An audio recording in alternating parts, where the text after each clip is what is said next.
Bismillahirrahmanirrahim. Assalamualaikum warahmatullahi wabarakatuh. Innal hamdalillah nahmaduhu wa nasta'inuhu wa nastahdihi wa nastaghfiruh wa na'udzu billahi min shururi anfusina wa min sayyiati a'malina. Man yahdihillahu fala mudilla lahu wa man yudlil fala hadiya lahu. Asyhadu an la ilaha illallah wa asyhadu anna Muhammadan 'abduhu wa rasuluh. Qala Allah subhanahu wa ta'ala, qalu subhanaka la 'ilma lana إلا ما علمتنا إنك أنت العليم الحكيم. قال رب اشرح لي صدري ويسر لي أمري واحلل عقدة من لساني يفقه قولي. وقال النبي صلى الله عليه وسلم فإن أصدق الحديث كتاب الله وخير الهدي محمد صلى الله عليه وسلم وشر الأمور محدثاتها وكل محدثة بدعة وكل بدعة ضلالة وكل ضلالة في النار أو كما قال النبي صلى الله عليه وسلم. أما بعد. Tuan-tuan dan puan yang dirahmati Allah Subhanahu wa taala, pertama sekali bersyukur pada Allah pagi ini dapat kita bersama-sama untuk kuliah subuh kita pada bulan Ramadan ni. Alhamdulillah. Insya-Allah kuliah kita umum je, tuan-tuan mati Allah. Topiknya ialah berkaitan dengan yang dipanggil qiyamul lail. Apakah yang dipanggil qiyamul lail? Tuan-tuan mati Allah Subhanahu wa taala, bila sebut qiyamul lail, yang dimaksudkan ialah qiyam itu ialah menghidupkan malam. Tetapi tuan-tuan mati Allah, bila sebut dalam bulan Ramadan ini, dia ada beberapa keadaan. Yang pertama sekali tuan-tuan, Nabi SAW bersabda dalam satu hadis, man qama ramadana imanan wa ihtisaban ghufira lahu ma taqaddama min zambi. Siapa yang menghidupkan Ramadan dengan penuh rasa keimanan dan mengharapkan ganjaran dari Allah Subhanahu wa taala, maka Allah ampunkan dosa-dosanya yang lepas. Dalam bulan Ramadan juga Nabi SAW bersabda, man qama lailatul qadar, siapa yang menghidupkan malam Lailatul Qadar, ghufira lahu ma taqaddama min zambi. Siapa yang menghidupkan malam Al-Qadar, maka Allah Subhanahu wa taala akan ampunkan dosanya yang telah lalu.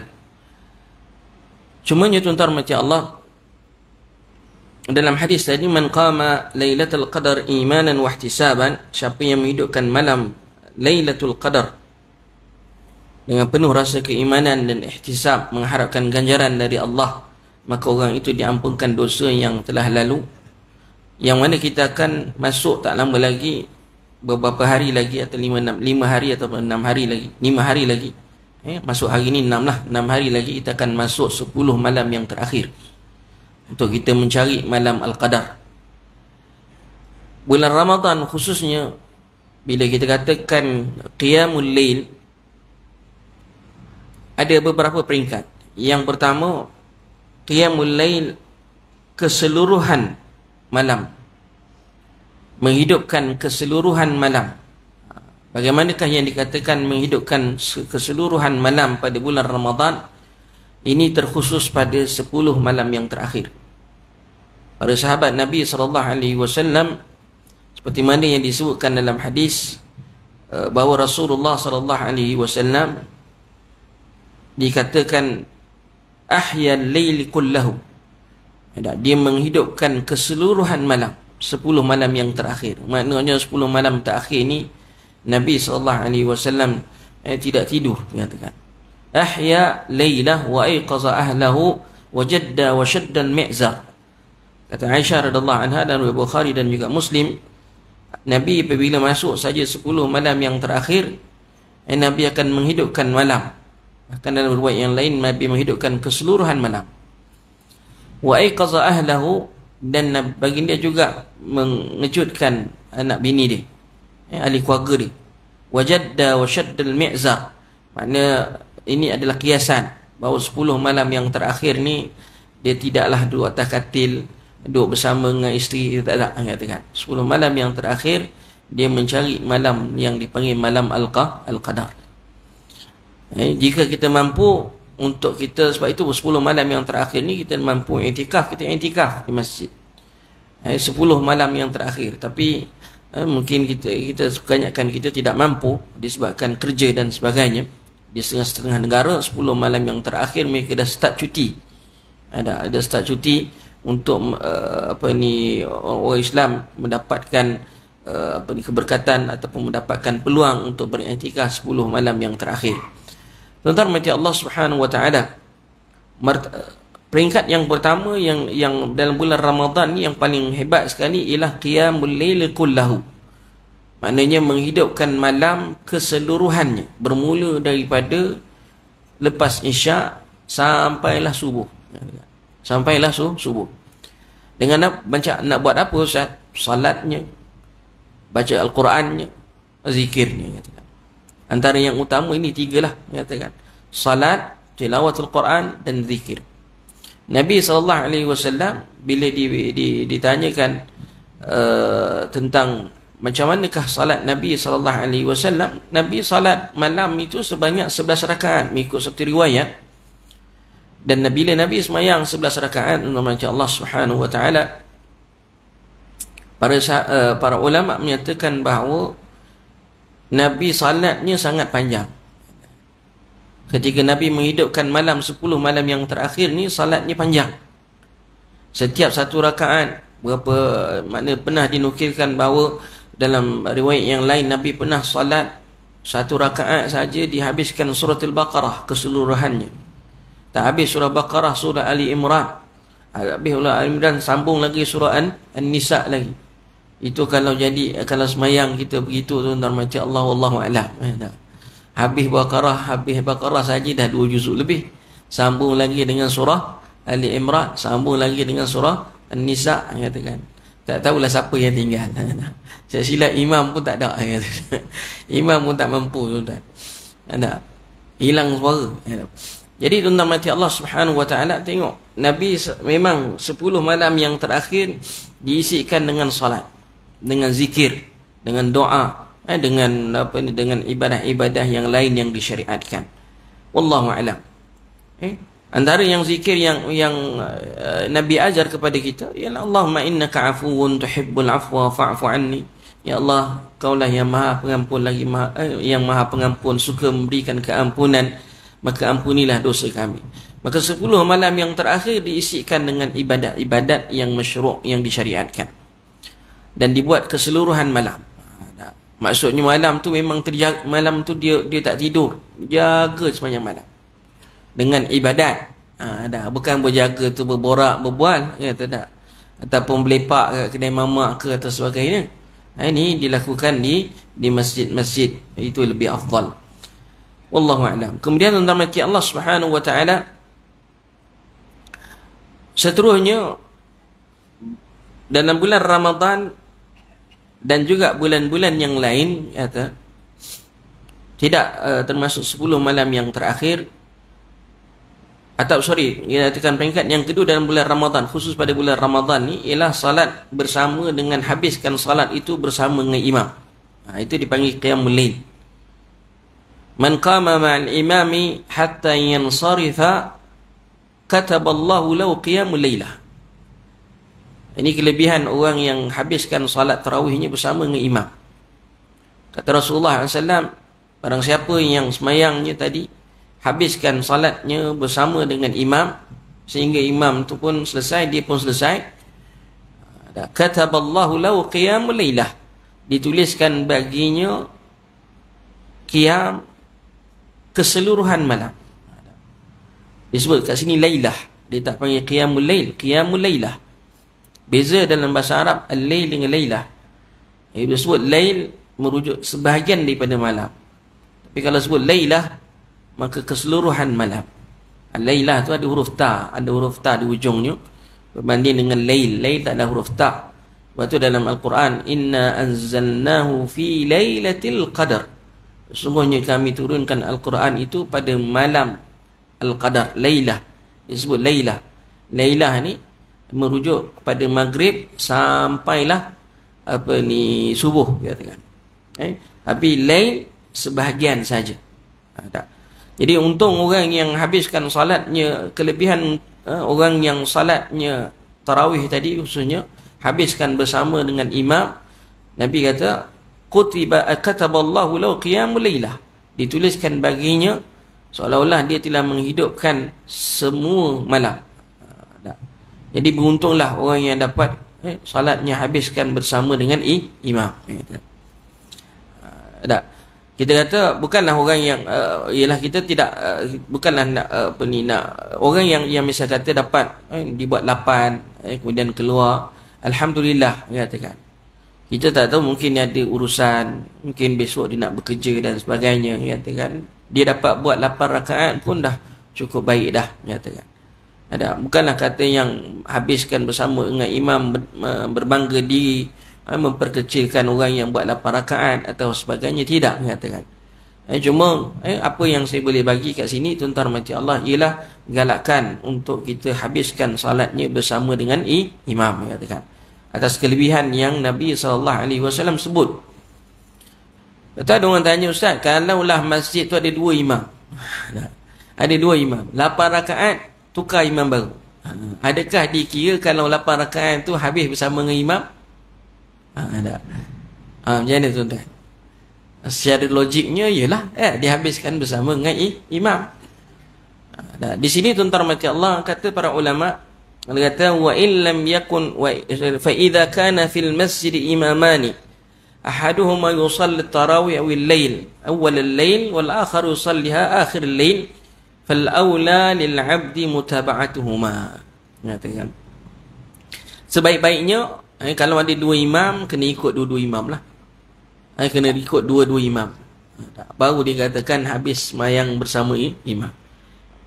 Tapi kalau ada pilihan ni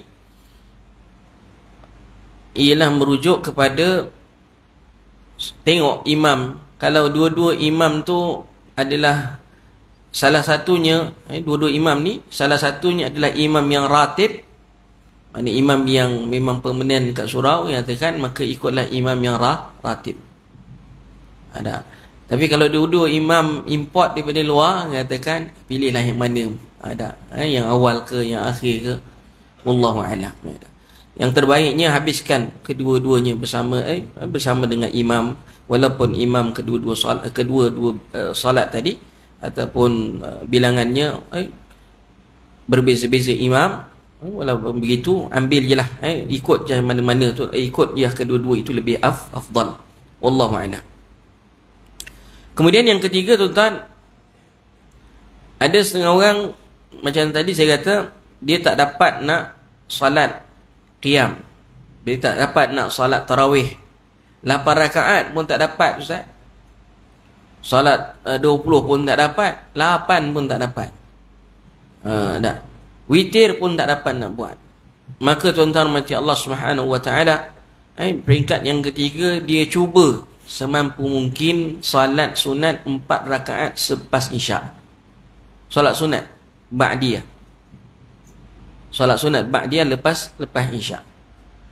Ada disebut dalam satu hadis Nabi SAW, man salla arba'an ba'da al-isya'i kunna ka qadrihinna min lailatul qadar. Siapa yang semayang isyak, semayang lepas isyak 4 rakaat sunat ba'diyah isyak 4 rakaat, maka pahalanya adalah seperti malam Lailatul Qadar, katakan. Kunna ka qadrihinna min Lailatul Qadar. Mana pahalanya sama macam menghidupkan malam Al-Qadar. 4 rakaat lepas sembahyang isyak. Dan 4 rakaat ni sunnahnya, tuan-tuan rahmati Allah, dibuat satu salam. Dibuat satu salam. 4 rakaat satu salam.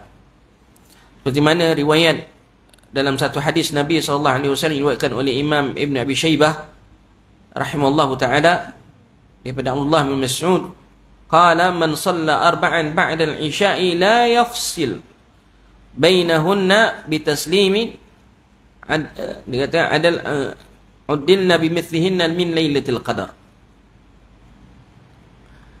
Barang siapa yang sembahyang 4 rakaat lepas sembahyang isyak, tidak dipisahkan dengan salam. Maknanya lepas 2 rakaat tu di tahiyat awal ni, kemudian disambung terus dengan 2 rakaat berikutnya, macam sembahyang isyak juga, cuma niatnya sembahyang sunat. Niatnya sembahyang sunat ba'diyah. maka pahalanya sama macam menghidupkan malam Al-Qadar. Besar kelebihannya tuan-tuan macam Allah, Allahu a'lam. Ada juga riwayat 2 rakaat. Ada juga riwayat 2 rakaat. Ada juga 2. Mana boleh buat 2 ataupun boleh buat 4. Afdalnya 4 lah. Ya, tak? Kemudian tuan-tuan macam Allah, berikutnya, kalau 4 rakaat qabliyah isya, ba'diyah isya ni pun tak dapat juga Ustaz. Ya, kan? Tak sempat, isya tu dapat lah. Apa lagi amalan yang kita boleh buat untuk dapat pahala qiyamul lail? Semayanglah 2 rakaat je, katakan. Mana-mana waktu malam tu. Kalau dapat bangun di ujung sebelum semayang, sebelum azan subuh ke, bangun pukul 5 pagi tu bangun semayang 2 rakaat ke sekejap. Ada tahajud ke apa ke, tak kira lah. 2 rakaat saja. 2 rakaat cukup. Ada. 2 rakaat. 2 rakaat. 2 rakaat ni tuan-tuan disebutkan dalam hadis Nabi SAW, man qama bi 10 ayat. Ada. Nak tahajud ke, nak qiyam ke. Qiyam ni kalau bulan Ramadan ni lah, ya, lepas semayang isyak, kita dapat lepas dah kalau sempat kita semayang 2 rakaat, kita niat untuk semayang qiyam kita, kerana Allah Subhanahu wa taala, semayang sunat qiyam. Ataupun kalau kata Ustaz, boleh tarawih tak 2 rakaat? Orang kata, nah, tarawih 2 rakaat, kata. Buatlah setakat mana yang mampu pun, tak ada masalah, kata. Ada nak semayang tarawih 2 rakaat ke, 2 rakaatnya mampu, fattaqullaha mastata'tu. Kalau 2 rakaat ni sunnahnya, bacalah lepas Fatihah itu 10 ayat. Kalau dapat minimum tu 10 ayat, bacalah. Tengok surah mana, surah apa, surah yang pendek-pendek tu untuk rakaat pertama dan rakaat kedua cukup tak 10 ayat. Kalau surah An-Nas ada berapa ayat?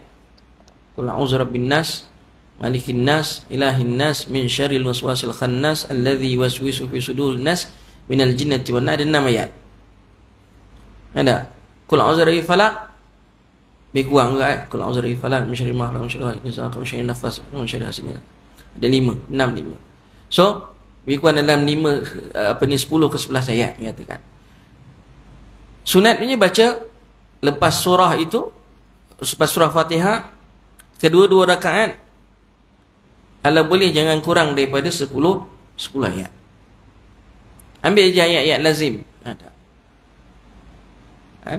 Kenapa Ustaz? Kerana disebut dalam hadis Nabi SAW, man qama bi 10 ayatin lam yuktab minal ghafilin. Siapa yang qiyam, bangun malam,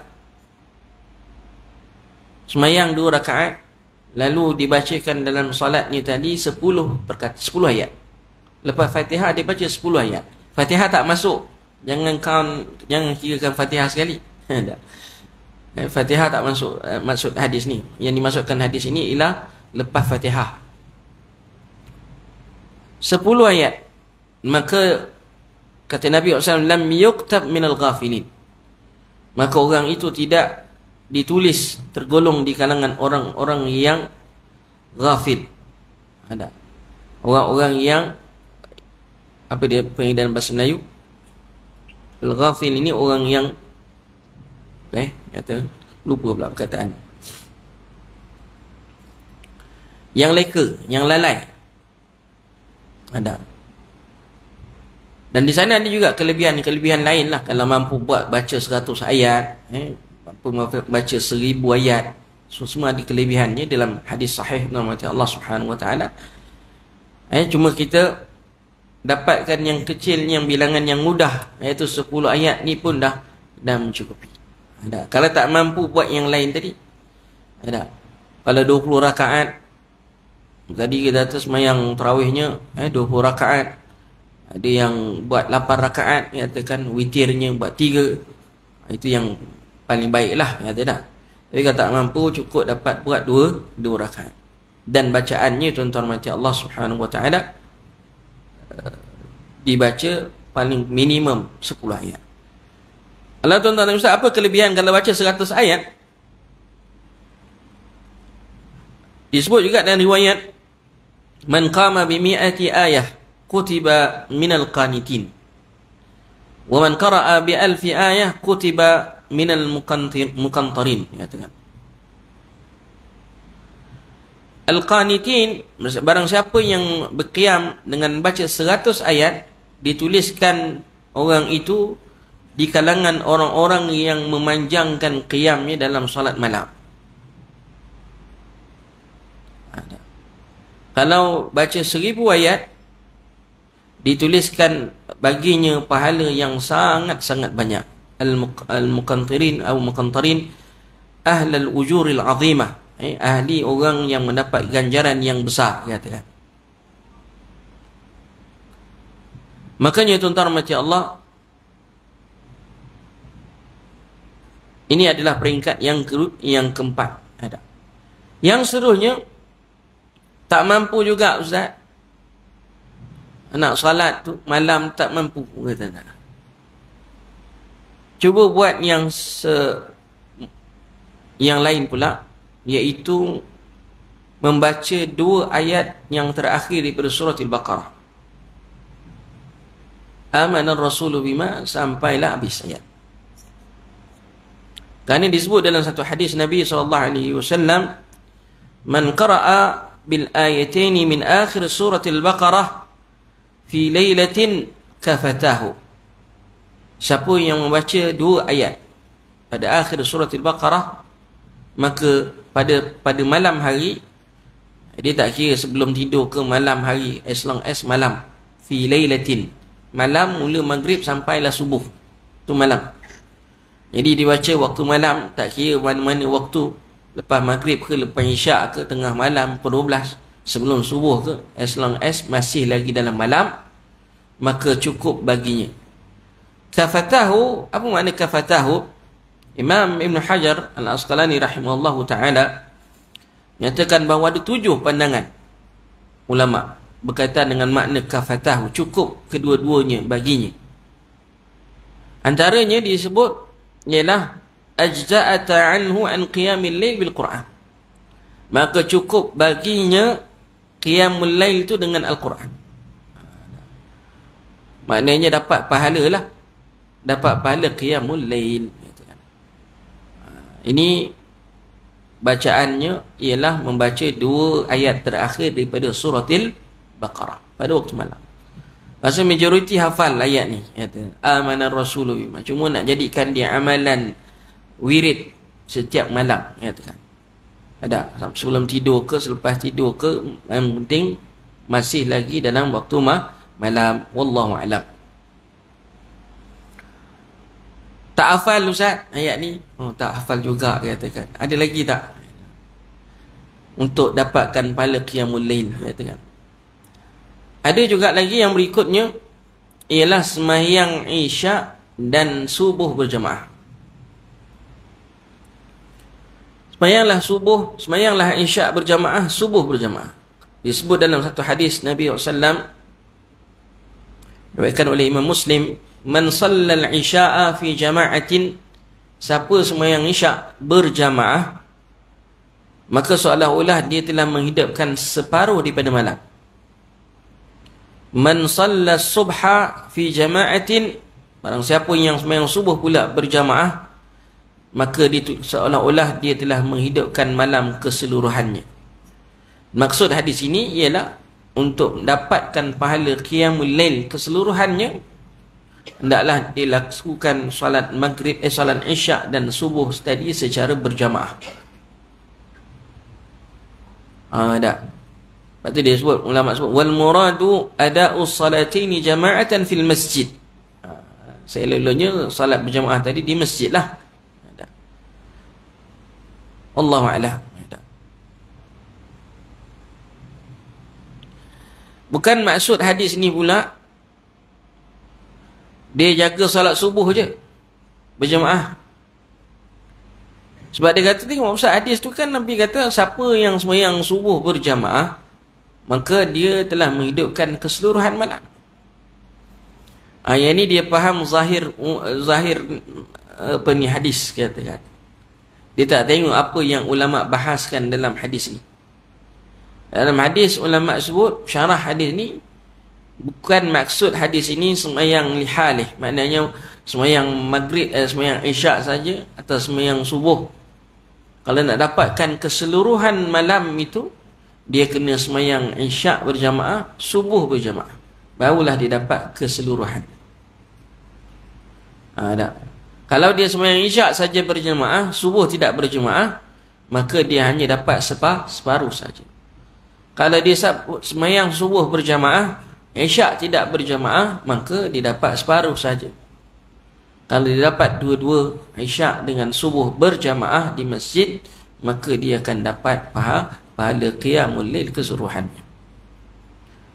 Jadi sama-samalah, ya tak? Berjemaah pun tak dapat, Ustaz. Semua tak boleh, kata. Ada lagi tak? Tak. Semayang subuh, isyak subuh pun apa ni, boleh sempat semayang sendiri, kata. Nak berjamaah kat masjid tak sempat.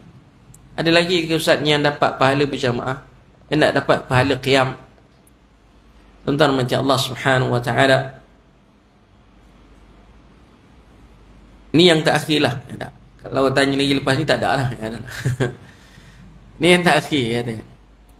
Nak dapat juga pahala qiyam sama macam Allah Subhanahu wa taala, yang terakhir ni ialah dengan niat. Niat untuk bangun malam. Bukan niat saja, memang niat betul nak bangun. Ada orang niat saja tak. Kita niat betul-betul nak bangun malam. Sekurang-kurangnya tuan-tuan macam Allah ialah katakan sebelum tidur tu kita niatlah.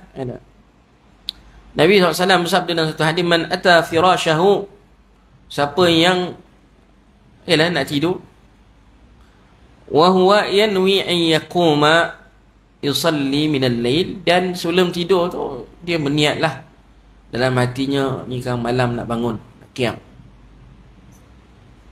Nak qiyam. Tapi masalahnya ghalabathu ainah, ngantuk, tak sedar, tidur, hujan pula, sedap tidur, nak bangun tu susah, kata. Bangun dah tapi tidur balik, Ustaz, kata. Tak sedar, kata. Sehingga pagi dengan niatnya tadi, kata Nabi SAW, kutiba lahu ma nawa wa kana naumu sadaqah alaihi min rabbih jalla wa ula. Dituliskan baginya apa yang diniatkan. Niat nak qiyamul lail, tapi tak boleh nak bangun. Dah pasang jam, pasang semua dah. Tapi ya Allah, mengantuk sungguh, Ustaz. Dengan niatnya tadi, Allah berikan ganjaran juga. Dan tidurnya tadi dianggap sedekah dari Allah Subhanahu wa taala untuknya. Sedekah. Makanya tuan-tuan rahmati Allah, 7 keadaan ini yang mana kita mampu buat untuk kita berbanyakkan dalam bulan Ramadan ini, maka kita buatlah. Kalau yang terbaiknya kita dapat buat keseluruhannya. Maknanya sebelum tidur, ataupun memang kita dah niat dah, kalau bulan Ramadan ni mudah, kita niat untuk salat tarawih, katakan. Dah dapat pahala niat dah, memang kita nak buat pun salat tarawih. Salat tarawih pula habiskan bersama salat isyak berjamaah, alhamdulillah. Salat tarawihnya habiskan salatnya bersama dengan imam.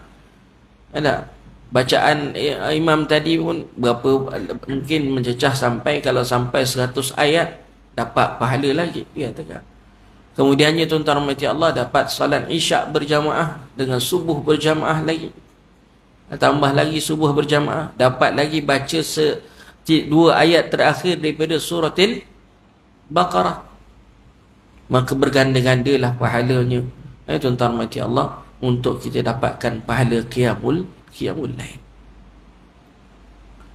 Saya hanya mampu untuk kita kata bagi galakan, yang memilihnya kita tuan-tuan lah. tuan-tuan, kita sendirilah yang memilih nak ataupun tak nak. Jadi kita buat setakat mana yang kita mampu. Bukan hanya pada bulan Ramadan, pada bulan-bulan yang lain juga sama juga menyatakan.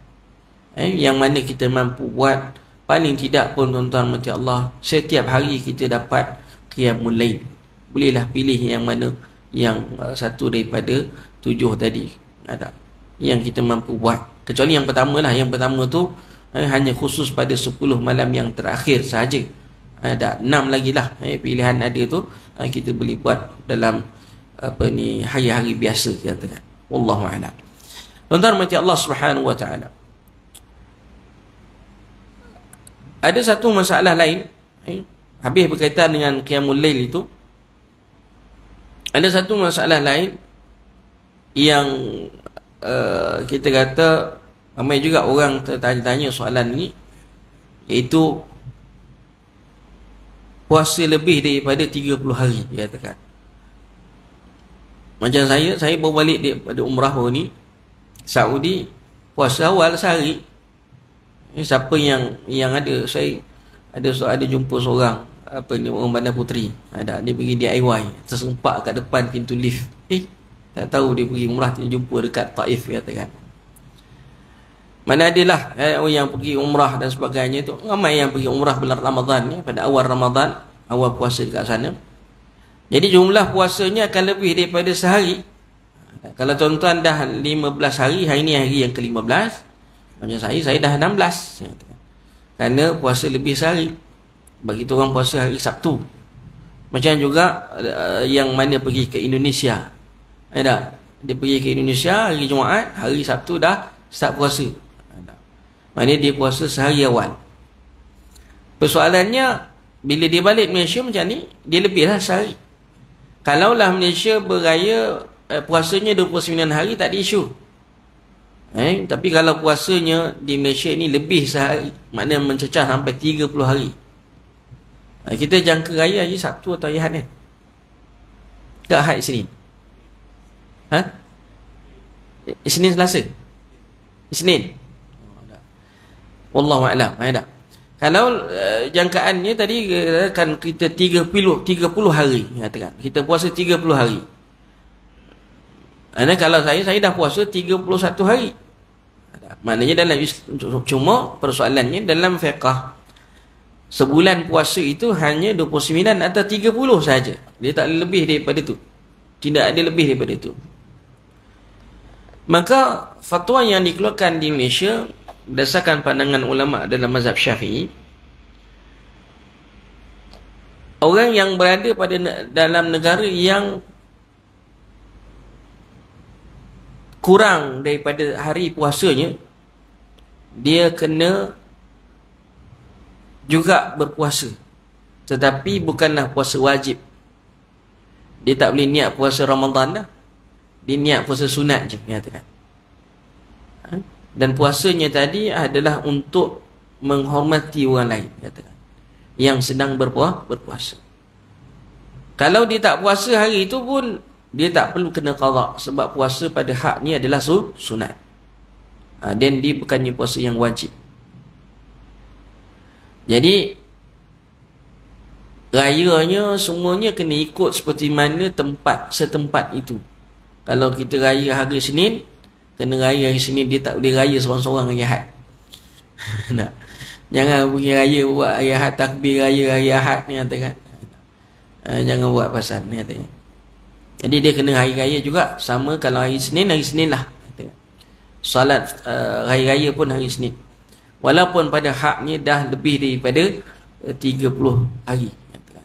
Tapi hari yang ke-31 tu hendak disunatkan baginya berpuasa. Sunat je puasa. Ada juga pandangan tak boleh dia puasa, mengatakan. Tak boleh puasa sebab tidak ada puasa Ramadan yang ke-31.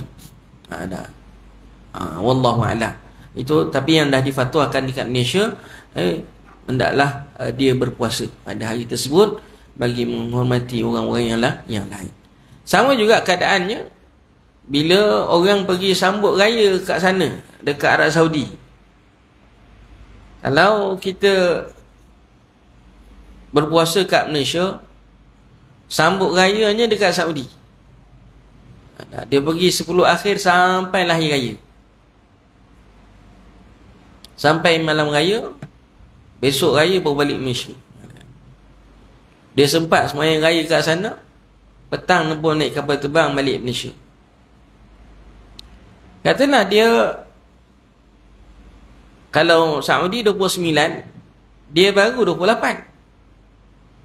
Saudi 29, dia baru 28. Saudi biasanya 29 hari je. Jarang dia masuk hari yang ke-30 puasa. Katalah di sana hari rayanya hari Ahad. Bagi hak ataupun hari Sabtu atau hari Ahad lah, bagi hak orang Arab, orang yang Malaysia ni yang datang ke sana pula, bila hari raya pada cukup 29 puasa, dia baru 28 hari puasa. Jadi dia kena raya ke dia kena teruskan puasanya? Dia kena raya. Dia kena ikut setempat di sana. Di sana dia kena raya. Kalau dia datang daripada Arab Saudi datang ke sini, dia kena hormat keadaan di sini. Orang puasa dia kena puasa. Dan dia kena raya sama juga kalau kita pergi ke sana pada akhir, maka dia kena raya juga. Habis tak cukup Ustaz Ramadannya, dia gantilah. Wajib dia ganti sehari lah. Untuk 29 hari katakan. Makanya tuan-tuan mati Allah Subhanahu wa taala, dia qada lah berapa hari yang tak cukup tu, dia kena qada puasa selepas Ramadan. Dia balik hari raya, katalah dia balik hari Ahad, ada sana raya, sampai sini hari Isnin pagi, pukul 5 pagi contoh, sempat lagi sembahyang raya kat sini. 2 kali sembahyang raya Ustaz, boleh ke buat 2 kali sembahyang raya? Kalau ikutkan tak perlu pun sampai 2 kali ada sembahyang raya, cukup dah, dia bagi dia sekali dah sana. Cuma kalau dia nak raikan masyarakat, raikan setempat itu, tidak salah untuk dia pergi hadir. Wallahu a'lam. Jadi tuan-tuan yang dirahmati Allah Subhanahu wa taala, itu keadaan yang bulan Ramadan kita, tuan-tuan mati Allah. Apa yang perlu kita buat pada Ramadan kali ini, kita cubalah setakat mana yang kita mampu untuk buat yang terbaik yang kita dapat pada tahun ini. Tuan-tuan mati Allah, belum tentu lagi Ramadan akan datang kita dapat. So, apa yang kita dapat tahun ni kita buat sebaik mungkin. Banyakkan mohon keampunan dengan Allah Subhanahu wa taala, banyakkan ibadat. Kerana dosa-dosa kita ni ada yang terampun dengan istighfar. Kita mohon ampun dengan Allah Subhanahu wa taala. Ada yang terampun dengan sebab amalan ibadat. Kita buat ibadat, dosa kita diampunkan dengan ibadat yang kita lakukan. Kata Allah Subhanahu wa taala, innal hasanat yudhhibna sayyi'at. Dengan kebajikan maka terhapusnya dosa. Dengan istighfar, Nabi SAW sebut dalam bersabda dalam satu hadis, ma min abdin idza adnaba dhanban summa astaghfara illa ghufira lahu ma taqaddama min dhanbi. Tidak ada seorang hamba yang bila dia buat maksiat lalu dia beristighfar pada Allah Subhanahu wa taala, melainkan Allah akan ampunkan dosanya yang telah lalu. Dan yang ketiganya dengan bertaubat kepada Allah Subhanahu wa taala, tubu ila Allah taubatan nasuha. Bertaubatlah kamu dengan taubat yang nasuha. Jadi bulan Ramadan ini adalah bulan maghfirah, bulan pengampunan dari Allah Subhanahu wa taala. Rugi serugi-ruginya orang habis Ramadan tidak dapat pengampunan dari Allah. Jadi kita ambil peluang seluas-luas yang Allah berikan kepada kita pada bulan Ramadan ini untuk kita mendapatkan sebanyak-banyak pengampunan, sebanyak-banyak amalan yang kita mampu lakukan. Wallahu a'lam. Ada. Jadi itu saja yang sempat saya kongsikan. Kalau ada soalan nak tanya, saya bagi ruang kalau nak tanya soalan lah. Kalau ada lah. Ada. Kalau ada, tapi kena suaranya kuat sikit. Wallahu a'lam. Ada nak tanya soalan? Kalau ada? Tak ada? Kalau tak ada, alhamdulillah. Ada. Yang terakhirnya, apa ni, saya nak kongsi sikit satu lagi. Yang terakhirnya, dalam salat kita tentang mati Allah, tahun lepas timbul isu berkaitan dengan saf orang perempuan. Saya sekadar mengingatkan mati Allah Subhanahu wa taala. Orang perempuan juga dituntut untuk merapatkan saf seperti mana orang lelaki dituntut untuk merapatkan saf. Kadang-kadang selama ni kita ingat orang perempuan ni ikut saf kan. Bila tersebar gambar dekat dalam apa? Dalam TikTok dan sebagainya, rupa orang perempuan semayang sini sikit 2-3 orang, tengah 2-3 orang, tepi 2-3 orang, katakan. Dia buat kumpulan-kumpulan pula. Jadi tuan-tuan mati Allah, ingat katakan saf salat mati Allah Subhanahu wa taala sama ada lelaki ataupun perempuan sama sahaja. Cumanya orang perempuan ni yang terbaiknya safnya di belakang lah. Tetapi cara susunan saf itu sama. Walaupun kalau kata Ustaz dia semayang, adakah semayangnya tidak sah? Tak, saya tak kata tak sah. Semayangnya tetap sah. Tetapi dia hilang keutamaan ataupun ganjaran pahala merapatkan saf itu. Ada orang tanya, Ustaz, kalau ada semalam soalan dia tanya, Ustaz, kalau saya semayang kat rumah saya tu dengan masjid, buka je pintu terus nampak masjid. Semayang tarawih ni kan ramai orang.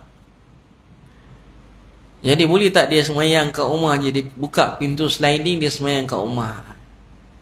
Anak-anak dia lepas semayang ikut apa ni salat imam dekat dekat masjid ni kata. Malas sungguh datang masuk masjid. Tak, isunya di sini tu nama Allah Subhanahu wa taala. Kalau dia semayang kat rumah, berimamkan imam kat masjid, ada beberapa keadaan. Yang pertama, dalam mazhab Syafi'i, selagi mana kita nampak makmum yang berada dekat dalam masjid, sah untuk kita ikut imam. Sah kita untuk kita ikut imam. Dan ada setengah tu jarak sampai 3, mengatakan meletakkan jarak daripada masjid ke tempat yang dia solat tu paling jauh ialah dalam 300 meter, tak silap saya. Mana dia boleh nampak orang yang terakhir dalam masjid. Selagi nampak lah. Tapi kalau dia tak nampak, dia dengar suara sahaja, maka kalau dia ikut imam, walaupun dia niat ikut imam, salatnya tidak sah. So syaratnya ialah nampak makmum yang berada dalam masjid. Kalau nampak, kalau tak nampak tak boleh. Tapi janganlah buat macam tu. Kalau orang tanya hukum dia, itu hukumnya. Tetapi tuan-tuan mati Allah, masjid kita besar, surau kita besar. Pesanlah datang ke masjid, datang ke surau untuk meramaikan jemaah yang ada, memenuhi tempat-tempat yang ada untuk melaksanakan bersama-sama. Ada solatnya di dalam masjid itu lebih aula dan lebih utama. Ini kes-kes kalau tentu, contohnya orang OKU, orang tak sihat, orang sakit, katakan ada dia nak gerak susah tapi nak juga semayang berjamaah, katakan. So adalah kelosa-kelosa itu yang dibenarkan dengan syarat yang tadilah, ada yang saya sebutkan. Dia ni rentetan daripada soalan, rentetan daripada isu dekat Mekah. Orang semayang depan kedai je, dia semayang. Dia semayang depan kedai. Padahal tak nampak pun saf yang di hadapan ni. Kadang ada yang semayang dalam hotel. Dekat ruang apa ni, reception tu, dia semayang kat situ je. Dia tak nampak pun saf yang di hadapan. Dia dengar suara je. Ini tuan-tuan mati Allah berlaku pada orang-orang yang jahil, katakan. Dia tak tahu hukum. Dia main, yang penting dia niat sembahyang ikut imam. Imam mana? Imam Masjidil Haram. Dia sembahyang tu, hotel dia dekat berapa ratus meter, 500 ke 600 meter daripada masjid. Ada, kalau kita kata dia keluar dan dia nampak orang yang saf yang terakhir daripada masjid itu lain. Ada, masih lagi boleh diterima. Tapi ni tak nampak. Dia duduk sembahyang main ikut dia. Walaupun dia punya sound tu memang sampai ke jarak yang jauh, katakan. Tapi tidak semudah tidak semudah itu untuk sah dia ikut imam. Allahu a'lam. Jadi itu saja tuan-tuan mati Allah yang sempat saya kongsikan dengan tuan-tuan pada pagi ini. Mudah-mudahan sedikit yang dapat dikongsikan, sama-samalah kita dapat amalkan insya-Allah. Setakat itu saja yang sempat saya kongsi. Kita akhiri dengan bacaan tasbih kafarah. Subhanakallahumma bihamdika asyhadu an la ilaha illa anta wa astaghfiruka wa atubu ilaik. Assalamualaikum warahmatullahi wabarakatuh.